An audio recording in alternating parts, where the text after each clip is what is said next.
Assalamualaikum warahmatullahi wabarakatuh. Alhamdulillah.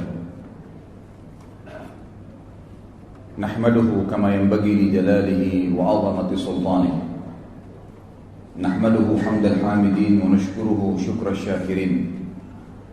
Wa nusallimu ala 'abdihi wa rasulihi wa habibihi Muhammad kama shalla huwa malaikati 'alaihi. عدد خلقه ورضا نفسه وزينة عرشه ومداد كلماته ملء السماوات وملء الأرض وملء ما شئت من شيء بعد. Tentu yang paling layak diucapkan oleh setiap muslim di awal aktivitasnya adalah memuji Allah Subhanahu wa taala. Dan juga yang kedua adalah membacakan salawat dan taslim kepada Nabi sallallahu alaihi wasallam. Di awal pembukaan kita saya ingin mengatakan kepada Bapak Ibu sekalian, ikhwah akhwat rahimanahumullah, selamat datang di kisah orang-orang saleh, orang-orang yang layak dan sangat pantas untuk dijadikan sebagai idola, suri tauladan, disimak kehidupan mereka. Orang-orang yang telah mencatat buku-buku sejarah dunia, bukan cuma sejarah umat Islam, sejarah dunia, dengan tinta-tinta emas dari perilaku-perilaku mereka dalam kehidupan. Sosok-sosok yang tadinya di padang pasir tidak bisa membaca, bahkan banyak di antara mereka yang tidak bisa menulis, tapi dengan wahyu dari langit mereka menjadi manusia-manusia memimpin dunia. Mereka manusia-manusia yang disegani oleh musuh-musuh. Mereka yang selalu dirindukan oleh orang-orang yang beriman. Serial tentang sahabat yang mulia ini, saya berdoa secara khusus kepada Allah SWT akan diberkahi dan dimudahkan. Sebagaimana Allah telah mudahkan kita pada bulan yang lalu membahas tentang menggapai derajat Siddiq bersama Abu Bakar radhiyallahu anhu, kita pada pagi ini akan membahas menjadi Faruq bersama Umar bin Khattab radhiyallahu anhu. Saudaraku, Faruq diambil dari kalimat faraqa yufariqu, atau lebih tepatnya sebenarnya juga diambil dari farraqa yufarriqu, yang artinya membedakan, memisahkan, memilah dengan jeli dan tepat. Itu artinya. Kalau dikatakan Faruq, itu ismul fa'il namanya, dinisbatkan kepada pelaku. Jadi kalau tadi artinya membedakan, memilah, memilih ya, antara kebenaran dan kebatilan dengan tepat dan jeli. Kalau dikatakan Faruq berarti orang yang melakukan itu. Umar radhiyallahu anhu mendapatkan julukan Faruq dari Nabi kita Muhammad SAW, langsung dari Nabi. Itu semua karena prinsip dasarnya Umar radhiyallahu anhu. Beliau begitu mengenal Islam, sebagaimana yang kita dengar bagaimana kisah masuk Islamnya, bagaimana kelebihan-kelebihannya, perilaku-perilakunya, bagaimana sosok Umar di zaman jahiliyah yang ganas, yang luar biasa bencinya dengan Islam, yang secara khusus meluangkan waktunya untuk menyiksa kaum muslimin. Umar bin Khattab radhiyallahu anhu pada saat di Mekah sebelum masuk Islam, bukan hanya menyiksa budak dia datang kepada teman-temannya seperti Abu Jahal, Abu Sufyan, Umayyah bin Khalaf, didatangin oleh dia dan dia bantu menyiksa budak-budak temannya sampai sore hari, dari pagi dipukulin, digebukin, macam-macam. Dan Umar bin Khattab pada saat tiba malam, dia meninggalkan orang-orang Islam sambil berkata apa? Kalau bukan karena malam, saya tidak berhenti menyiksamu. Bencinya luar biasa dengan agama Allah Subhanahu wa taala. Ganas luar biasa terhadap orang-orang Islam. Keras, kasar. Tapi dengan adanya hidayah dari Allah Subhanahu wa taala mengubah figur Umar bin Khattab radhiyallahu anhu yang tadinya sibuk dengan khamr. Beliau sendiri menyebutkan tentang kisahnya, beliau mengatakan, saya pecinta khamr di masa jahiliyah. Tidak ada hari kecuali mendekuk khamr. Akhirnya membenci khamr dan terus berdoa kepada Allah agar khamr diharamkan, dan ayat pengharaman khamr turun karena permintaannya beliau radhiyallahu anhu. Berubah total dari sesuatu yang buruk menjadi yang baik, dari bodoh menjadi pintar, dari orang yang tidak punya adab, tidak punya tata krama menjadi orang yang sangat mulia akhlaknya. Islam mengubah semua itu. Dan Umar bin Khattab adalah orang yang punya prinsip. Pada saat dia tahu Islam ini benar, maka betul-betul dia membedakan dan memilah antara Islam dengan kekufuran. Hijrah 100%. Dia membedakan antara kebenaran dengan kebatilan, dan ini akan menjadi inti bahasan kita nantinya. Bagaimana kita bisa menjadi Faruq bersama Umar radhiyallahu anhu, agar bukan mustahil kita bersama dengan beliau di surga nanti. Saya jelaskan pada saat membahas Abu Bakar di awal-awal bahasan kita di seri pertama, dan ini adalah seri kedua dari serial sahabat kita. Bagaimana seseorang di antara kita mengambil hikmah yang sangat besar dari ternukilnya kepada kita kisah-kisah para sahabat, terutama 10 sahabat yang jamin masuk surga yang akan kita bahas di 10 pertemuan pertama kita nantinya, dengan izin Allah tentunya. Maka kita lihat kisah-kisah mereka dinukil kepada kita, ikhwan dan akhwat sekalian, bukan hanya sebuah dongeng, seremoni, meramaikan tulisan para ulama, bukan. Agar setiap orang beriman di antara kita mengambil pelajaran dari kisah mereka. Bukan mustahil kita bisa menjadi orang yang siddiq bersama Abu Bakar, bukan mustahil kita menjadi orang yang Faruq bersama Umar, dan akan bulan depan kita akan bahas membeli surga dengan harta bersama Utsman bin Affan radhiyallahu anhu majma'in. Setelahnya kita akan bahas Ali menjadi prajurit yang dicintai oleh Allah dan Rasulnya bersama Ali bin Abi Thalib radhiyallahu anhu majma'in.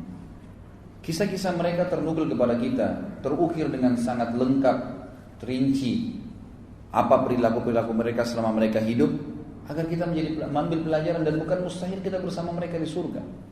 Bukankah ada 70.000 dari umat Muhammad SAW yang masuk surga tanpa hisab?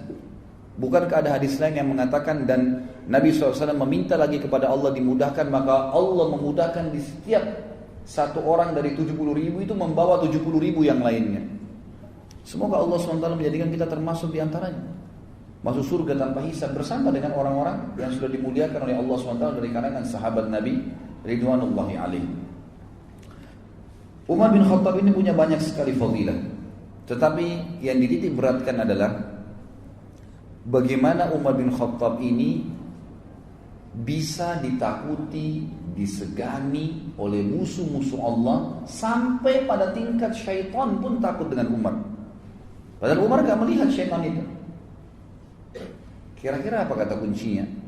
Di pembukaan ini saya akan sebutkan, dan penulis buku menyebutkan tentang masalah itu. Beliau mengatakan, ini adalah Al-Faruq.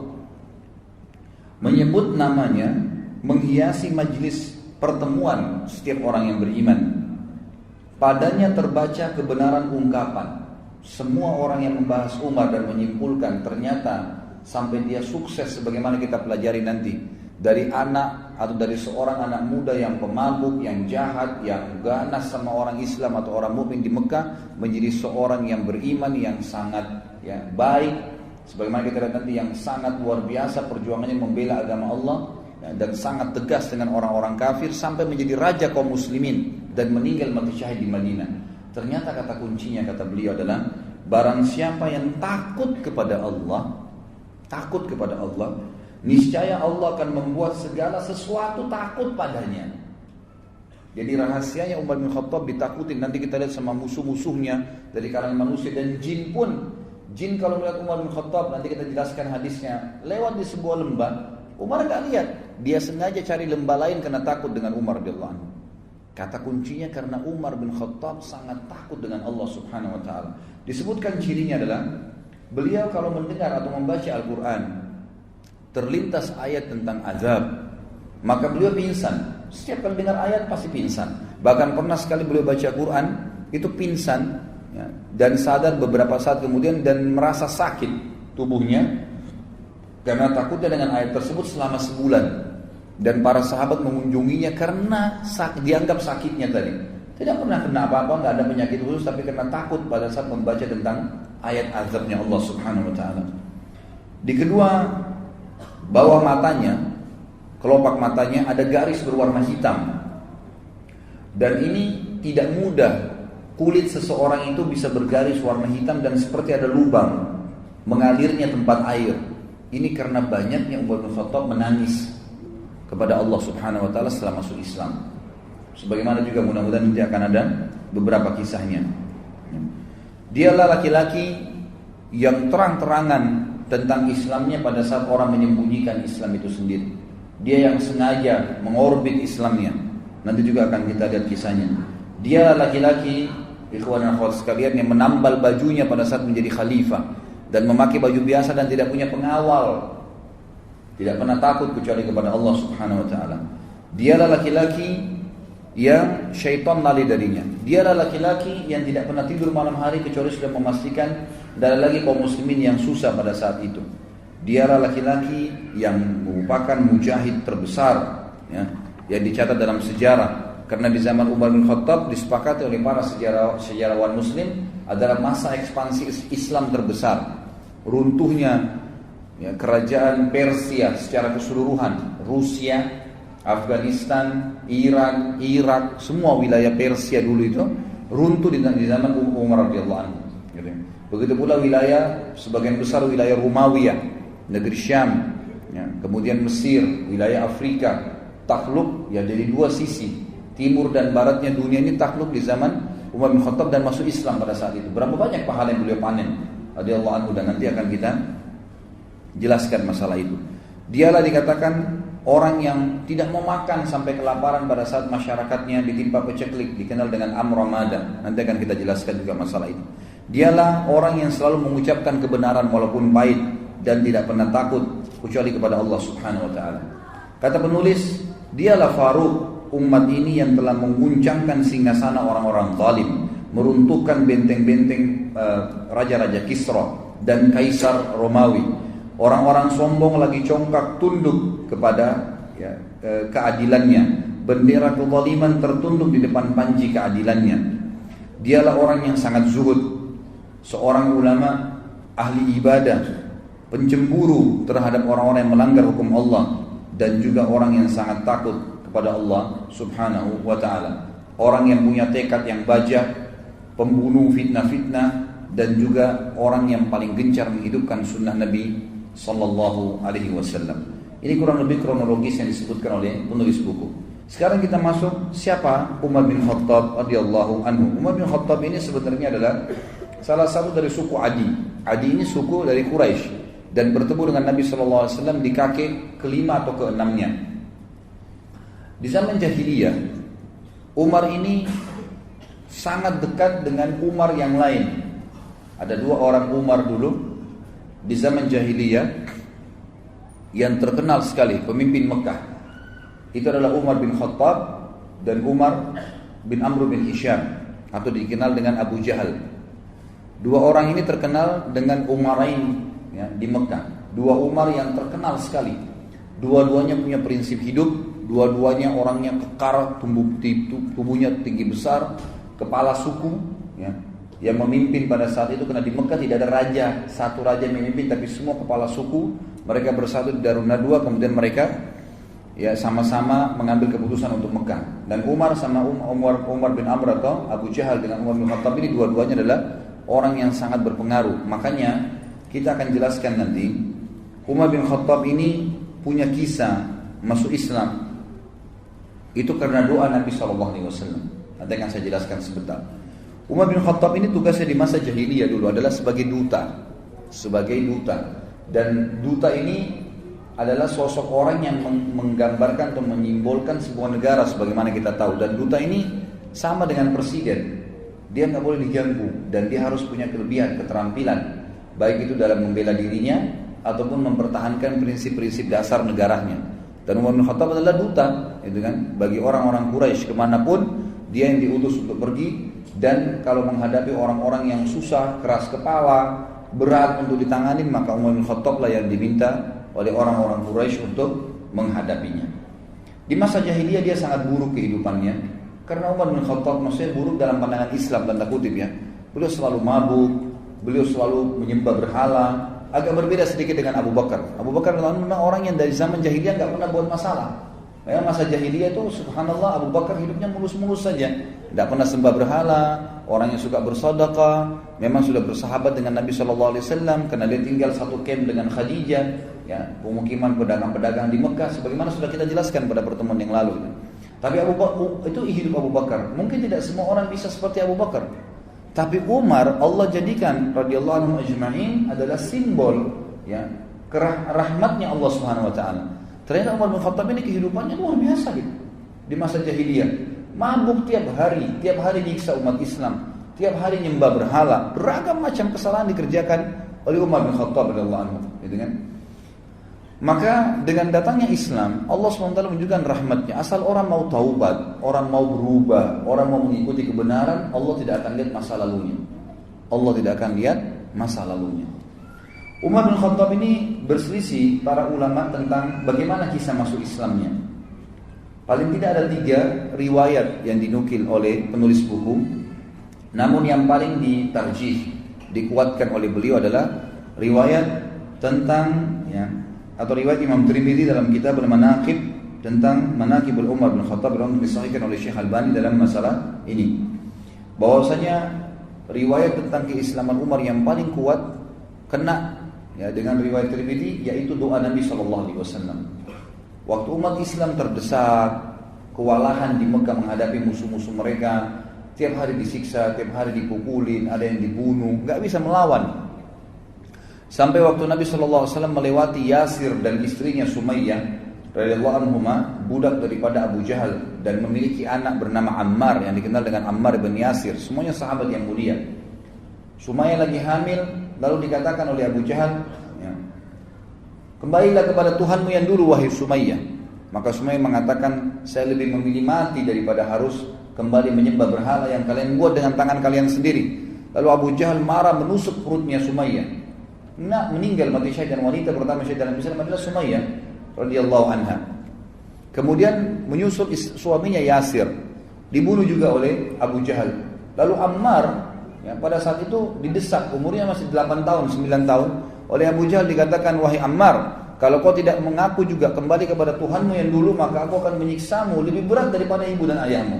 Sampai Ammar karena ketakutan dan merasa sakit berkata, baiklah, wahai Abu Jahal, wahai Abu Hakam, apa yang kau mau? Orang-orang jahiliyah memanggil Abu Jahal dengan Abu Hakam, artinya orang yang bijaksana. Tapi kita dalam Islam diberitakan kalau Nabi SAW mengatakan memanggil dia Abu Jahal. Maka dia mengatakan, baik, apa yang kau mau? Kata Abu Jahal, ya, lewat seekor unta, dia mengatakan, katakanlah kamu kufur kepada Muhammad dan Tuhannya Muhammad. Dia mengatakan, saya kufur. Abu Jahal belum puas nih. Lewat seekor unta, kata Abu Jahal, saya belum puas sampai kau bilang unta ini Tuhan saya. Maka Ammar pun mengatakan, unta ini Tuhan saya. Lalu Abu Jahal membiarkan dia. Pada saat mereka lagi proses disiksa, Nabi kita Muhammad SAW lewat di situ. Melihat kejadian tersebut, tidak ada kekuatan bagi umat Islam. Bagaimana cara membelahnya nih? Maka Nabi SAW cuma mengucapkan kalimat, sabran ala Yasir fa inna mau'idakumul jannah. Sabarlah wahai keluarganya Yasir, pasti kalian dengan mati ini masuk surga. Lalu Nabi SAW lewat menuju ke rumah beliau. Ammar pun mengikuti Nabi SAW lalu berkata, ya Rasulullah, saya telah kufur, ibu saya dan ayah saya dibunuh oleh Abu Jahal, dan saya pun dipaksa, akhirnya saya mengucapkan secara terpaksa saya kufur kepada risalah anda, dan saya juga mengatakan unta Tuhan saya.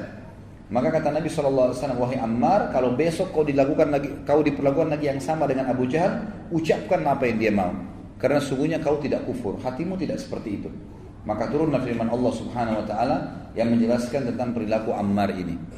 Illa man ukriha wa qalbu mutmainnun bil iman.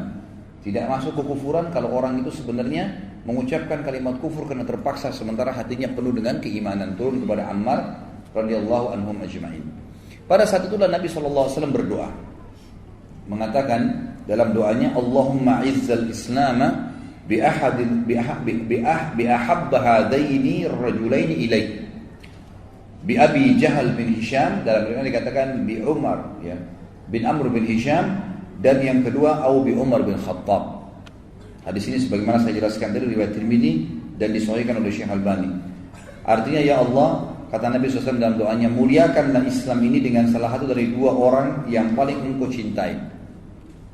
Itu Abu Jahal ibn Hisham, Umar bin Amr bin Hisham, atau Umar bin Khattab. Kata perawi hadis, dari keduanya ternyata yang lebih Allah cintai adalah Umar bin Khattab, sehingga Allah memberikan hidayah. Ini pendapat yang dikuatkan oleh penulis, mengatakan ini pendapat yang paling kuat tentang masuk Islamnya Umar bin Khattab. Yang kedua adalah kisah yang lain tentang masuk Islamnya Umar bin Khattab, dan ini dinukil oleh Imam Bukhari dalam kitab Sahihnya. Kisahnya kurang lebih bahwasanya Umar bin Khattab ini pernah marah dengan Nabi SAW. Jadi setelah melihat kejadian di Mekah, simpang siur, setiap hari orang bicara tentang Muhammad, terus pengikutnya Muhammad disiksa, orang Quraisy bertengkar, berkelahi, suku sama suku saling bermusuhi, suku sama suku saling bertengkar, gitu kan? Suami istri terpisah dengan suaminya. Umar bin Khattab bilang, Muhammad sudah gila nih. Saya harus bunuh Muhammad. Itu perkataan Umar bin Khattab di awal. Saya harus bunuh Muhammad. Maka dia pun keluar dengan baju perangnya, membawa pedangnya, gitu kan? Keluar khusus untuk membunuh Nabi sallallahu alaihi wasallam, gitu kan? Lalu dia pun mendatangi Abu Jahal dan berkata kepada Abu Jahal. Pada saat itu Abu Jahal mengatakan, saya akan memberikan 100 ekor unta yang membunuh Muhammad. Maka Umar berkata, betulkah yang kau bilang hai Abu Jahal? Dia bilang iya. Baik, Umar bin Khattab keluar membawa pedangnya, sekaligus menyatukan antara hadiah yang dikejar 100 ekor unta itu dengan bencinya dengan Nabi SAW pada saat itu. Dan ini sebagaimana saya sebutkan tadi, di sini ditulis diriwayatkan oleh Imam Bukhari dalam kitab Manaqibul Ansar bab Islam Umar bin Khattab. Dikatakanlah maka Umar bin Khattab pun jalan kan? Kemudian menuju ingin mencari Nabi SAW. Waktu itu dia tidak tahu Nabi SAW itu di mana. Ketemulah dia dengan seseorang yang bernama Nu'aim bin Abdillah. Nu'aim bin Abdillah ini seorang sahabat, sudah masuk Islam dari keluarganya Umar. Lalu dia bertanya, wahai Umar, mau kemana kamu? Kata Umar, saya ingin membunuh Muhammad yang telah mengacaukan seluruh Quraisy ini. Kata Nu'aim waktu itu, dia khawatir Umar bin Khattab ini terkenal orangnya, kalau sudah ngambil prinsip mau membunuh, dia tidak akan pulang sampai dia membunuh atau dia yang dibunuh. Itu prinsip dasarnya. Selalu begitu di masa jahiliyah. Dan dia terkenal hampir sama kekuatan fisiknya sama Hamzah radhiyallahu anhu. Ya, ajma'in. Hamzah ini terkenal dulu kalau berburu di Mekah, itu berburu singa, harimau, dibunuh, berburu ya. Lalu kemudian dia pikul harimau atau singa sendiri di pundaknya. Karena kuatnya Hamzah radhiyallahu anhu. Dan Umar bin Khattab juga sama. Terkenal dua orang ini kalau berburu, berburunya bukan rusa, bukan kelinci, bukan kambing liar, unta, enggak, dia berburu singa, harimau, dibunuh sendiri kemudian dipikul di pundaknya masuk ke Mekah, dikulitin, dimakan sama dia. Jadi memang orang-orang yang sangat kuat secara fisik. Umar bin Khattab ini karena tegasnya, maka Nu'aim bin Abdillah ini takut radhiyallahu anhu, jangan sampai dia betul-betul datang membunuh Nabi SAW ini. Bagaimana caranya? Maka dia pun akhirnya terlintas, dia bilang, tidak ada di benak saya waktu itu kecuali saya ingin mengalihkan Umar agar tidak menuju ke rumah Nabi SAW. Waktu itu Nabi sedang berada di Darul Arqam, rumah salah seorang sahabat yang terkenal, dijadikan sebagai basis dakwah Nabi SAW. Maka Nu'aim bin Abdillah berkata radhiyallahu anhu, wahai Umar, apakah kau mengira nanti suku Abdul Muttalib dan suku Hashim, suku Nabi SAW akan membiarkan kamu kalau kau bunuh Muhammad? Dia bilang, saya nggak peduli, walaupun dua suku itu berperang dengan saya sendiri. Betul-betul prinsip dasar mau membunuh ini, gitu kan?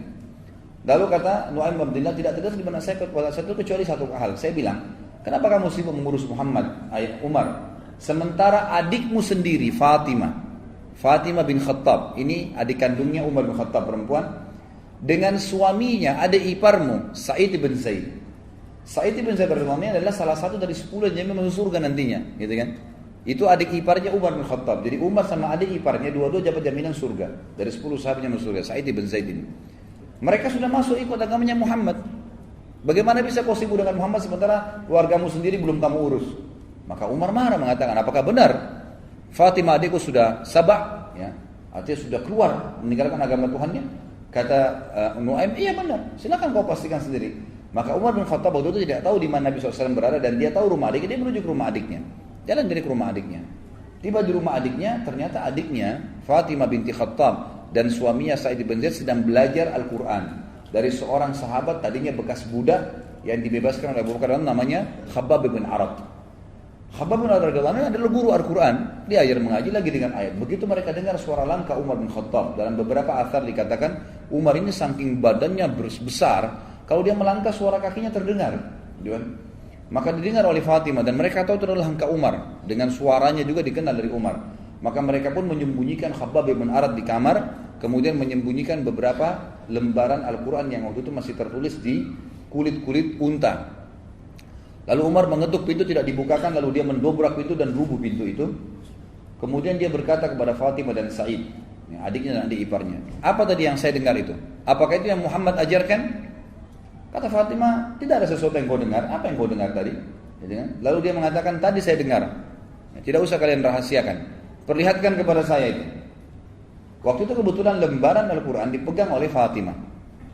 Lihat, disembunyi di belakang badannya tapi kelihatan. Umar mengatakan, pasti itu yang kamu pegang. Berikan kepada saya. Fatimah memang mau. Maka Umar menampar adiknya. Waktu ditampar keluar darah, jatuh. Suaminya Sa'id bin Zaid berusaha mendekat. Gitu kan? Waktu mendekat dipukul juga sama Umar. Jatuh dua-duanya. Waktu jatuh Umar sudah tinggal mengambil kertas saja, tapi Allah kulit itu saja. Tapi Allah SWT memudahkan waktu itu hatinya Umar terbuka. Dia lihat adiknya jatuh berdarah, belum pernah dia mukul adik kandungnya sendiri. Maka dia pun mengatakan, kenapa kau selalu terlalu ngotot mempertahankan ini? Kata adiknya, jangan kau pegang hai Umar, karena kau najis, nggak mungkin kamu bisa memegang ini. Kau masih dalam keadaan kafir. Kalau kau mau memegangnya maka mandilah dulu. Umar pun akhirnya masuk ke dalam rumah, minta pamit mandi. Setelah mandi dia keluar, dikasihlah lembaran tersebut. Kebetulan waktu itu beberapa ayat di dalam kertas, di dalam kulit itu dari surah Thaha. Surah Thaha. Lalu Umar pun duduk kemudian membaca. Mulailah membaca. Ya, Thaha ma anzalna ilaikal qur'ana litashqa illa tadhkiratan liman yakhsha. Terus dia baca. Thaha, ya, kami tidak turunkan Al-Quran ini kepadamu untuk kamu sedih hai Muhammad, kecuali hanya peringatan bagi orang-orang yang mau tunduk kepada Allah pencipta langit dan bumi ini. Terus dia baca ayat demi ayat. Gak lama kemudian Umar bin Khattab seperti orang yang lunak. Kita bisa lihat kalau orang lagi tubuhnya dalam keadaan sombong, yang dia kuatkan, dia tegarkan, dengan orang yang lagi lunak, gitu kan, beda. Maka melihat waktu itu Sa'id bin Zaid melihat Umar bin Khattab agak melunak. Lalu dia waktu itu juga waktu Umar membaca, rupanya suaranya agak keras dan ini dalam bahasa Arab dia ngerti. Umar itu bisa membaca, ya. Maka dia membaca pun, maka dari dalam kamar waktu Umar membaca ayat tersebut dan bacaannya benar, karena itu bacaan dalam bahasa Arab dia tahu. Maka Khabbab bin Arad, guru mengaji tadi dari sahabat Nabi yang bekas budak yang dibebaskan oleh Abu Bakar radhiyallahu anhu ini, keluar. Lalu melihat keadaan tersebut, Umar bin Khattab berkata, "Di mana Muhammad?" Khabbab bin Arad radhiyallahu anhu tahu bahwasanya Umar ini sudah lunak nih. Dia mengatakan, "Wahai Umar, kalau kau mau saya yang tunjukkan." Maka Khabbab bin Arad pun memegang tangan Umar lalu sama-sama menuju ke Darul Arqam. Tiba di Darul Arqam, ikhwan dan akhwat sekalian, dari kejauhan, bukan Darul Arqam ini 2 lantai. Lantai kedua, ada seorang sahabat yang memang ditugaskan oleh Nabi SAW untuk memantau. Kalau ada orang-orang Quraisy yang datang atau mengetahui kegiatan mereka, maka mereka bubar gitu.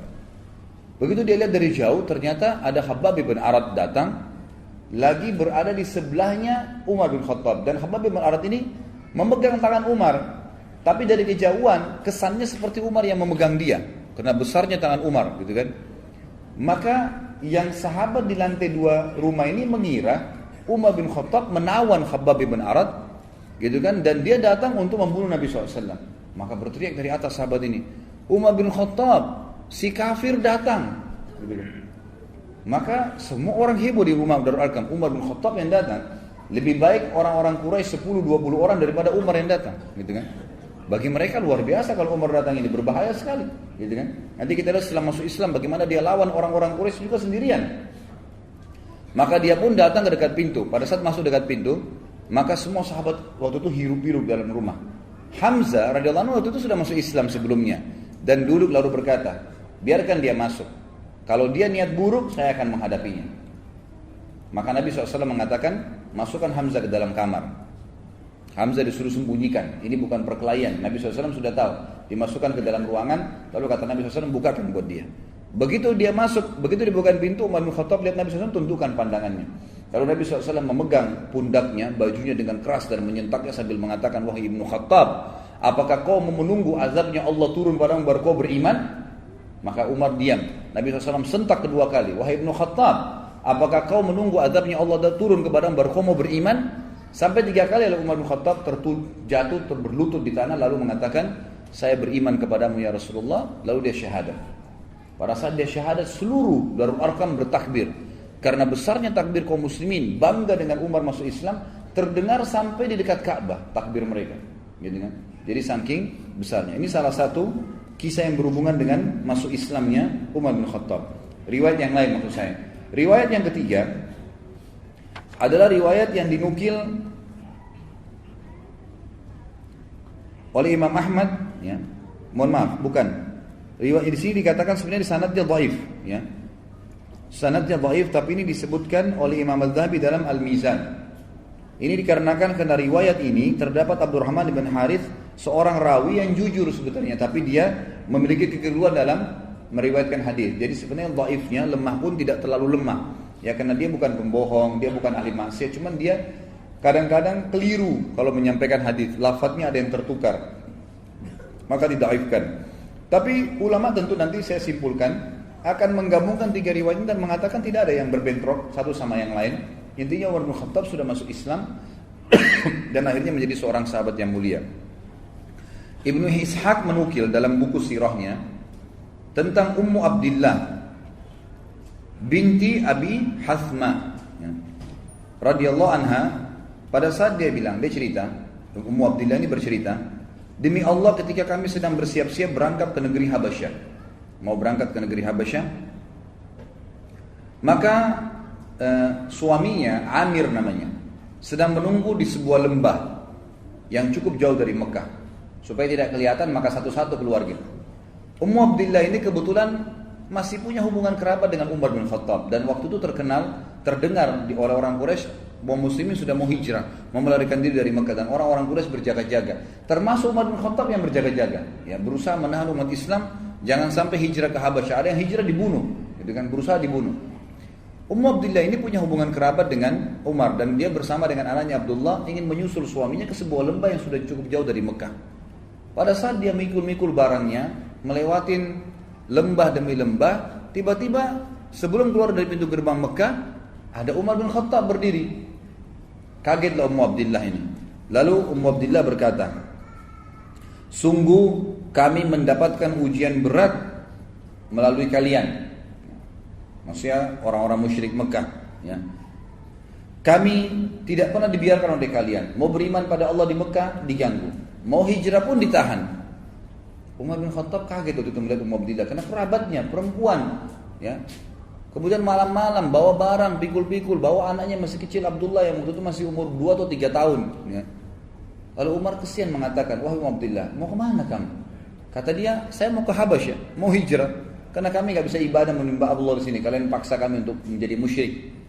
Maka Ummu Abdillah kaget waktu itu berkata, ya, saya tiba-tiba melihat ada lunak dalam hati Umar dan tiba-tiba saja dia mengatakan, semoga keselamatan bersama Ummu Abdillah, pergilah. Padahal Umar bin Khattab ini sudah niat keluar untuk membunuh siapapun orang Islam yang hijrah gitu. Pada saat bertemu Ummu Abdillah ini dengan suaminya di lembah yang sudah janjian di luar Mekah, tiba-tiba suaminya tanya, tadi Ummu Abdillah, ada enggak orang yang kau temuin dari Quraisy? Kata Ummu Abdillah, enggak ada, kecuali Umar, gitu kan. Kata suaminya, Umar bin Khattab itu musibah yang besar, gitu kan. Itu bahaya sekali kalau kau ketemu dengan dia.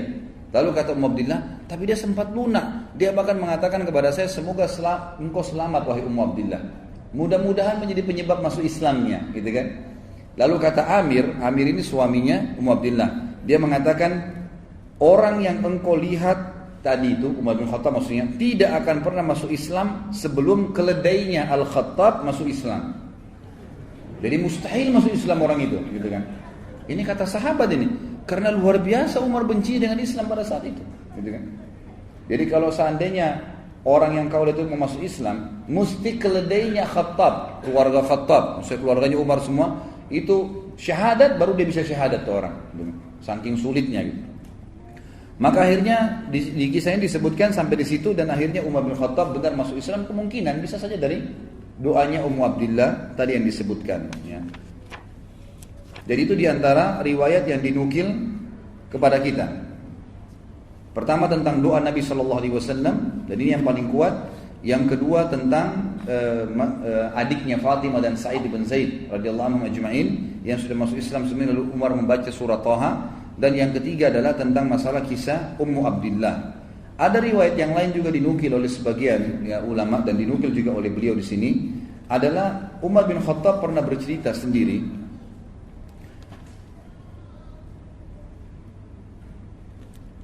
Dia mengatakan, aku dulu adalah orang yang sangat membenci Islam, pecandu khamar di zaman jahiliyah.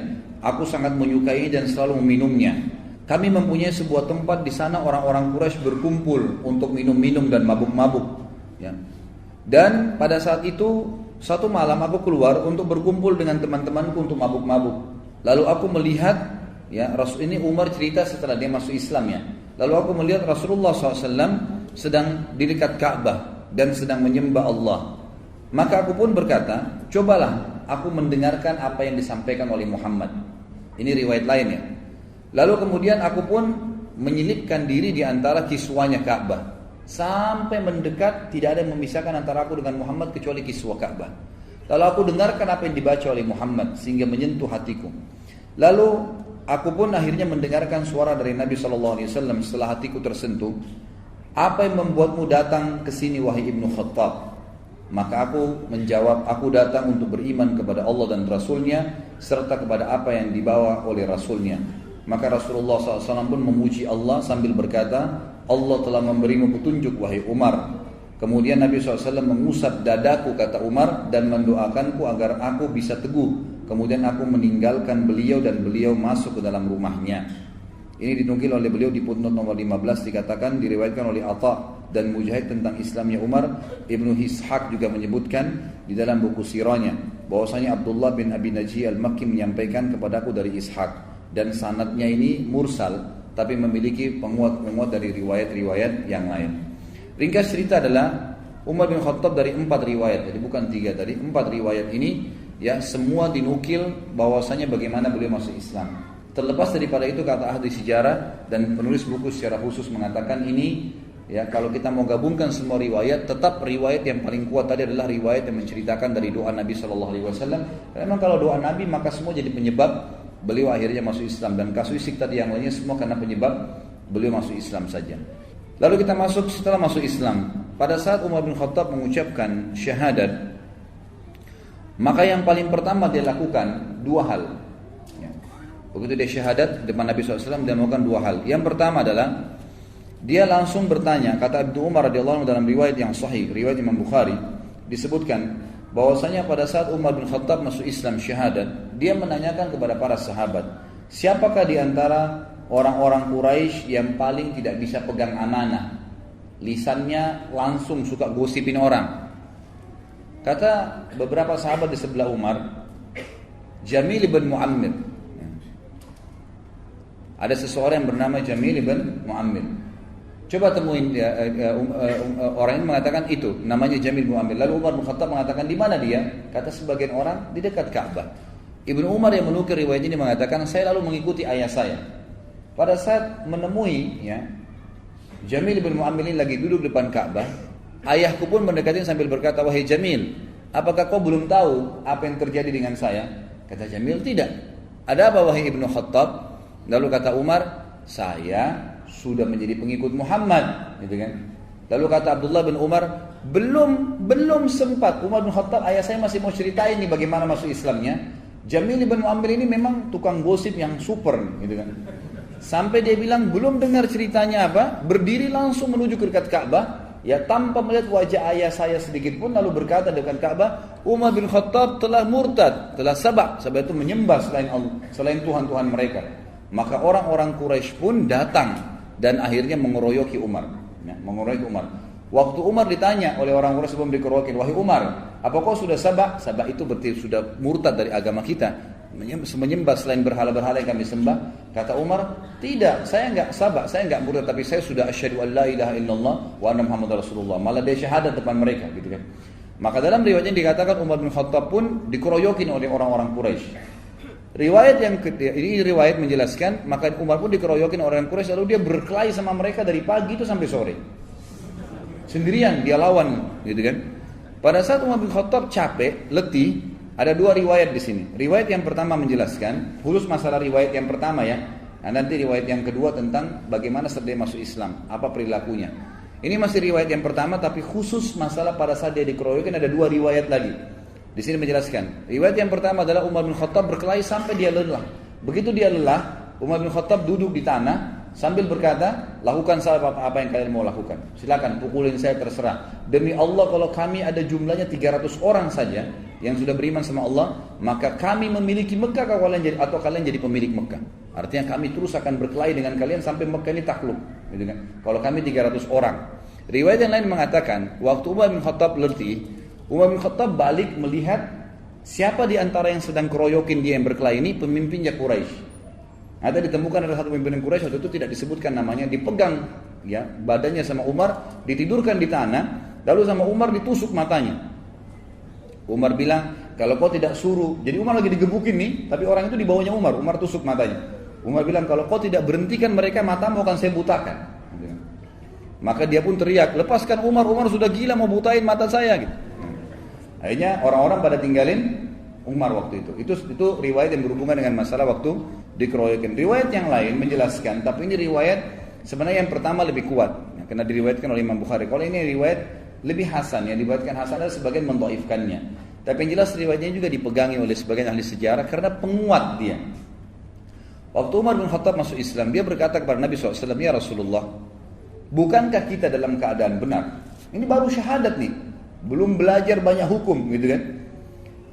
Bukankah kita dalam keadaan benar? Kata Nabi SAW, benar. Bukankah orang Quraisy dalam keadaan salah, batil, menyembah berhala, salah?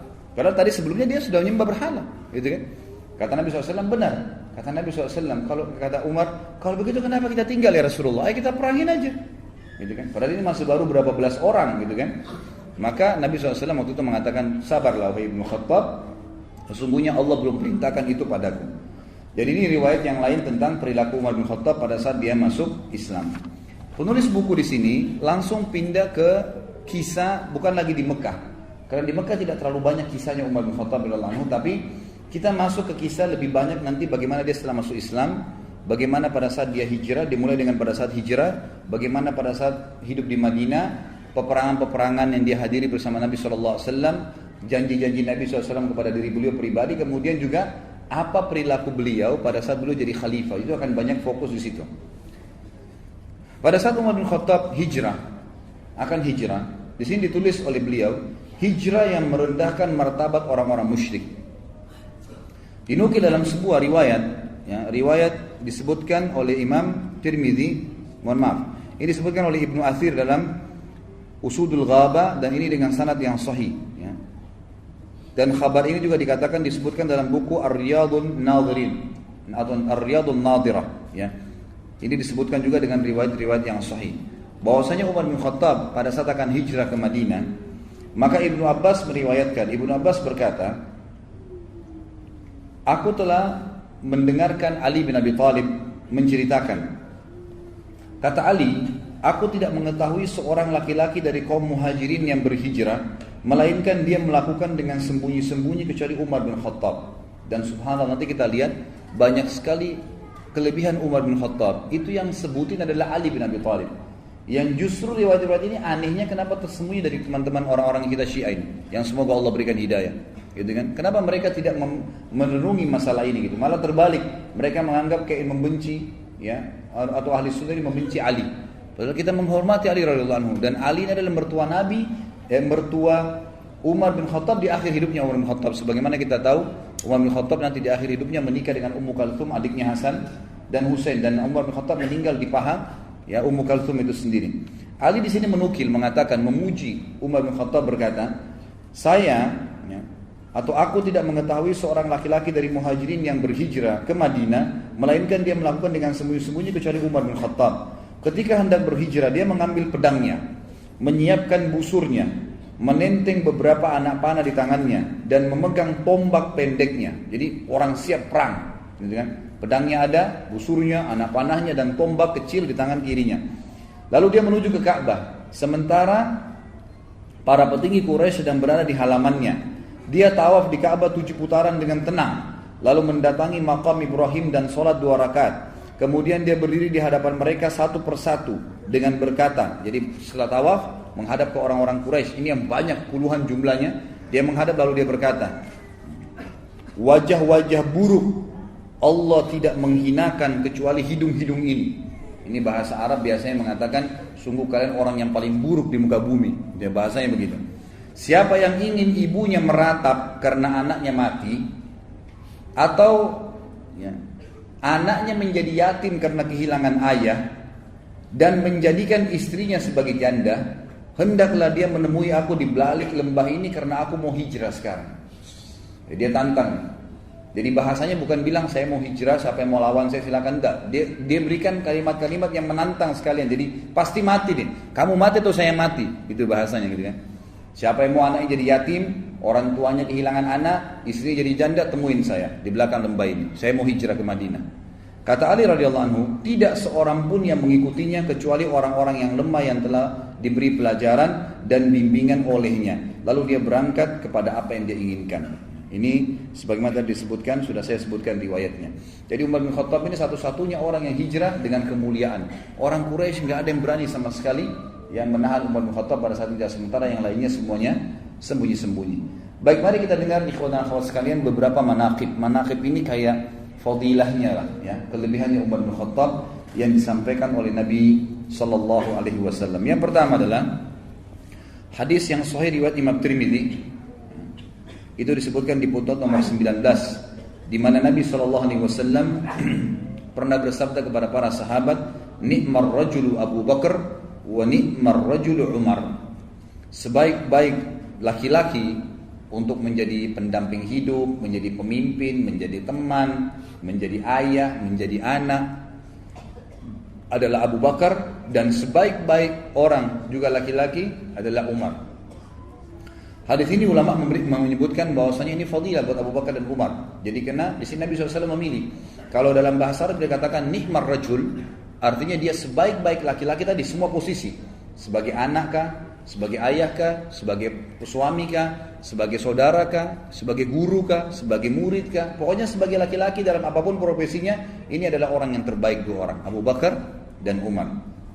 Yang kedua adalah hadis yang diriwayatkan oleh Abu Dawud dan Tirmidzi dan disahihkan oleh Syekh Albani, di mana Nabi kita Muhammad SAW bersabda, inna ahlal darajatil ula la yarahum man tahtahum kama tarawna an-najma at-tali'a fi ufuqis sama' wa inna Abu Bakrin wa Umar minhum wa an'ama. Sesungguhnya penghuni derajat-derajat yang tinggi terlihat nanti di surga, mereka bisa melihat orang-orang yang berada di bawah mereka seperti kalian melihat bintang-bintang di ufuk. Artinya mereka bisa melihat, kelihatan istana orang-orang yang di bawah mereka. Dan sesungguhnya Abu Bakar dan Umar termasuk mereka berdua yang telah mendapatkan kenikmatan itu. Artinya akan mendenuni derajat yang tinggi di surga. Hadis yang ketiga adalah hadis riwayat Bukhari dan Imam Muslim. Dua-duanya meriwayatkan Nabi SAW bersabda, laqad kana fi man qablakum minal umami nasun muhaddathun min ghairi ay yakunu anbiya fa in yakum fi ummati ahadun fa innahu Umar. Di antara umat-umat sebelum kalian dulu ada orang-orang yang diberikan ilham oleh Allah berbicara kemudian menjadi hukum. Allah tentukan menjadi hukum dari lisan mereka. Sementara mereka bukan nabi-nabi. Dan kalau itu ada di umatku maka dia adalah Umar. Maka dia adalah Umar. Nanti akan kita lihat beberapa ayat-ayat Al-Quran turun justru dengan perkataan dari Umar bin Khattab radhiyallahu anhu. Ini fadilah yang ketiga. Fadilah yang keempat, mohon maaf, masih fadilah yang ketiga, tapi riwayat yang lain. Dikatakan oleh Nabi SAW, laqad kana fi man kana qablakum min bani Israil rijalun yukallimuna min ghairi an yakunu anbiya fa iyyakum fi ummati minhum ahadun fa Umar. Di kalangan orang-orang sebelum kalian dari Bani Israel terdapat orang-orang yang diberikan ilham dan mereka bukan para nabi berbicara tapi jadi hukum akhirnya. Allah SWT tentukan menjadi hukum sementara nabi-nabi mereka masih hidup ya. Wahyu lagi turun sehingga perkataan mereka dinukil oleh Allah di dalam kitab-kitab nabi mereka gitu kan, karena sesuai dengan apa yang Allah inginkan. Jika pada umatku terdapat seseorang demikian, dia adalah Umar. Fadilah yang selanjutnya, ini fadilah yang keempat, hadis yang diriwayatkan oleh Imam Tirmidzi, juga disahihkan oleh Syekh Albani. Anas bin Malik dan Ali bin Abi Thalib radhiyallahu anhuma, keduanya berkata bahwa Rasulullah SAW pernah bersabda kepada Ali bin Abi Thalib tentang Abu Bakar dan Umar.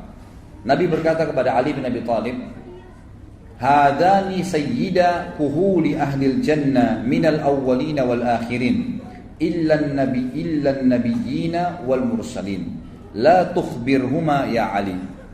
Dua orang ini wahai Ali, tuannya seluruh orang-orang dewasa penghuni surga dari kalangan orang-orang dulu, semuanya orang-orang dulu. Sahabat-sahabatnya Nabi Nuh, sahabat-sahabatnya Nabi Saleh, Nabi Syuaib, teman-temannya semua, ya, orang-orang terdahulu. Ini Abu Bakar dan Umar adalah tuannya mereka nanti di surga, kecuali para nabi-nabi dan rasul. Dan jangan kau katakan ini kepada keduanya wahai Ali. Artinya jangan sampaikan kepada mereka karena jangan sampai mereka malah jadi salah faham. Ini termasuk fadilah Abu Bakar dan Umar yang disatukan dalam hadis ini oleh Nabi SAW bahwasanya mereka pemimpin penghuni surga. Hadis yang agung yang lain adalah riwayat Imam Ahmad, riwayat Imam Tirmidzi dan disahihkan juga oleh Syekh Albani. Hadis yang luar biasa, fadilah Umar. Kata Nabi SAW, "Lau kana min ba'di nabiyyun lakana Umar bin Khattab." Kalau ada nabi setelahku, maka pasti itu adalah Umar bin Khattab. Jadi ini berarti jelas Umar bin Khattab, kalau ada nabi setelah Nabi SAW, dialah nabi. Artinya kita jadi ikutin gitu kan. Saking luar biasa kedudukannya di mata Allah SWT dan Rasulnya Muhammad SAW. Fadilah yang selanjutnya, yang keenam adalah disebutkan, diriwayatkan oleh Imam Ahmad dan Tirmidzi dan disahihkan juga oleh Syekh Albani. Kata Nabi SAW, "Inna Allah Ta'ala ja'ala al-haqqa ala lisani Umar wa qalbi." Sesungguhnya Allah telah menjadikan kebenaran pada lisan dan hati Umar. Jadi sampai pada tingkat apapun yang dia ucapkan, apa yang dia niatkan dalam hatinya, semuanya itu kebenaran, dibantu oleh Allah Subhanahu wa ta'ala. Ibnu Umar berkata, tidak ada sesuatu perkara yang menimpa manusia di zaman Nabi SAW, lalu mereka berpendapat tentang perkara tersebut, dan Umar pun berpendapat tentang perkara tersebut, kecuali Al-Quran turun sejalan dengan pendapat Umar. Ya, ini dinukil dalam riwayat Imam Ahmad. Kemudian juga Tariq ibn Shihab, ini salah satu ulama tabi'in yang masyhur ya, belajar dari para sahabat, berkata, kami berbicara di antara kami, di antara semua tabi'in, waktu itu Umar masih hidup, bahwasanya ada malaikat yang berbicara melalui lisan Umar bin Khattab. Jadi seperti apa yang diucapkan itu semua sesuai dengan syariat, nggak ada yang keluar dari situ. Ini sahih riwayat Imam Ahmad. Kemudian disebutkan juga dalam fadilah yang ketujuh, ya. Fadilah yang masyhur dalam hadis ya. Kalau tadi Abdullah bin Umar itu dan Tariq bin Shihab itu pujian mereka. Tapi sini hadisnya adalah fadilah yang ketujuh. Nabi SAW pernah melihat Umar bin Khattab dalam hadis riwayat Ahmad dan Abdul Razzaq dan dihasankan oleh Syekh Albani. Nabi SAW pernah melihat Umar bin Khattab memakai baju putih. Lalu Nabi SAW menanyakan, barukah Umar atau baju bekas? Pernah dicuci? Kata Umar, baju bekas ya Rasulullah. Lalu Nabi SAW mengucapkan doa, dan doa ini akhirnya menjadi doa yang dianjurkan untuk setiap muslim mengucapkan kepada muslim yang lain kalau pakai baju baru. Ilbis jadidan wa ish hamidan wa mut syahida. Semoga kau selalu pakai baju baru, hai Umar. Semoga hidupmu selalu terpuji, dan juga semoga pada saat kau mati, kamu mati syahid. Sebagian ulama mengatakan mati syahidnya Umar ini karena doa Nabi SAW untuknya dalam pakai baju tadi. Fadilah yang selanjutnya yang ke-8 adalah pernah Nabi SAW, hadis ini riwayat Bukhari dan juga Abu Daud dan Tirmidzi. Waktu di perang Uhud, pasukan muslimin terdesak dan Nabi SAW mengajak sahabat untuk naik di atas gunung Uhud. Waktu itu Nabi SAW didampingi oleh Abu Bakar, Umar dan Uthman radhiyallahu anhum ajma'in. Maka tiba-tiba goncanglah Uhud. Maka Nabi SAW bersabda, "Uthbut Uhud, fa inna 'alaika fama 'alaika illa nabiyyun wa siddiqun wa syahidan." Tenanglah wahai Uhud, karena di atasmu ada seorang nabi seorang Siddiq Abu Bakar dan 2 orang yang akan mati syahid. Maksudnya Umar dan Uthman. Dan memang Umar nanti akan kita lihat di akhir pembahasan kita bagaimana beliau mati syahid dibunuh oleh Abu Lu'lu' al-Majusi, salah satu orang yang kafir pada saat itu. Kemudian fadilah yang selanjutnya, saya tidak usah sebutkan nomornya, mungkin 9, yang ke-10 dan seterusnya, adalah pernah Nabi SAW menjelaskan di dalam hadis riwayat Imam Ahmad dan Imam Muslim juga Nasai dengan sanad yang sahih. Nabi SAW pernah bercerita tentang umat-umat sebelum kita gitu. Kata Nabi SAW, ketika seorang pengembala bersama domba-dombanya, datanglah seekor serigala mau mengambil domba. Lalu berhasil ditangkap sama dia. Berhasil serigala itu mengambil dombanya lalu pergi. Lalu si pengembala mengejarnya. Kemudian serigala itu berbicara mengatakan, kalau saya sudah memangsa seperti ini, kau tidak akan bisa mengambilnya. Kata si serigala dalam bahasa si pengembala. Sampai pengembalanya berhenti, gak jadi ngejar gitu kan. Kok bisa serigala ngomong? Lalu kata Nabi SAW, dan juga dari sisi lain ada seseorang yang sedang membajak, yang sedang menggunakan sapinya gitu kan. Tapi tidak digunakan untuk membajak sawah, digunakan untuk memikul barang-barang yang berat di punggungnya. Lalu sapi itu berbicara mengatakan, ya, saya tidak diciptakan untuk ini, kepada ya pemilik sapinya. Lalu sahabat semua mengatakan subhanallah, maksudnya antara yakin dengan tidak gitu. Apa kata Nabi SAW? Sungguh aku, Abu Bakar dan Umar percaya tentang itu. Jadi artinya kalau sudah penyampaian dari saya, nggak ada keraguan. Masalah serigala bisa bicarakah, sapi bisa bicarakah, intinya dari Allah pasti kami percaya. Saya, aku, Abu Bakar dan Umar percaya tentang masalah itu. Dan ini sebuah fadilah. Artinya semua orang ragu tapi beliau ya dengan Abu Bakar dan Umar yakin dengan masalah itu. Kemudian Nabi SAW juga bersabda dalam fadilah yang selanjutnya, ini diriwayatkan oleh Imam Ahmad dan Tirmidzi dan Ibnu Majah dan juga disahihkan oleh Syekh Albani. Bunyinya, ar'afu ummati bi ummati Abu Bakar wa ashadduhum fi dinillahi Umar. Wa fi riwayah arhamu ummati bi ummati Abu Bakar wa ashadduhum fi amrillahi Umar. Umatku yang paling mengasihi umatku yang lain, umatku dari umatku yang paling mengasihi umatku secara global adalah Abu Bakar.